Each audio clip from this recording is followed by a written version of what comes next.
Marc defending last week, well, not so great. Abysmal. Yeah. 3 goals conceded very poorly from the Whitecaps. I mean, Ignacio Piatti had a great game for Montreal. Don't take anything away from him. Floating above the earth is how I described it to you. He was floating above the earth, but the Caps made him look like a world beater. He's a very good player.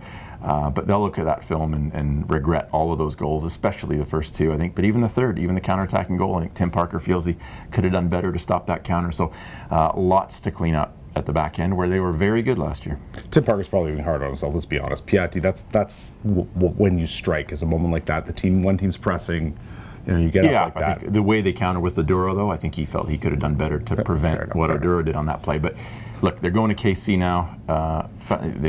They've got week 1 to make up for defensively. They've also got the collapse in KC last year to make up for, when they turned a 3-1 lead into a 4-3 loss in 10 minutes. So there's lots of motivation to tidy things up. I think the key question now is, it's pretty much the same team as the one that tied for the league best in goals conceded and shutouts last year. But the difference is that right back spot. Steven Beidershour gone. Fraser aired in. He had a nightmare in week 1. Does Carl Robinson come back with him? Does he respond? Does he go with Jordan Smith? Some people wondering if Tim Parker would be the best option on the right, and then you bring in Paul Muduka for some veteran influence in the middle. But I don't think he's going to do that. To me, it's not Carl Robinson. It's too conservative.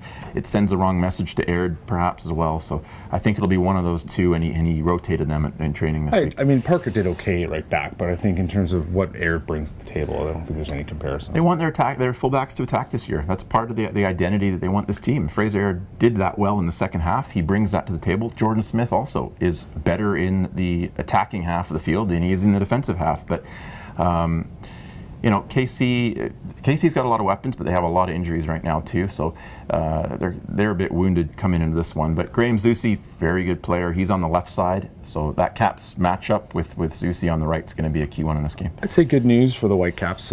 2 goals off set pieces. I mean, I still don't really understand how Jordan Hardy got his foot on the ball, because that was just shocking defending. But you look at that, I looked at how hard Octavio Rivera worked, how well I think honestly he played, how many chances he created. There were some guys really working out there. They scored 2 goals. They could have had more. That to me was, they could have had more. Right. There were positives in that game, and again, the finishing from the run of play is going to be people's concern. I think Rivera had a good game too, but he's got to prove he can finish when it counts. Had a great chance with that header off Kekuta Mane's ball. So cleaning things up on the back, and then proving again they can be clinical in the box.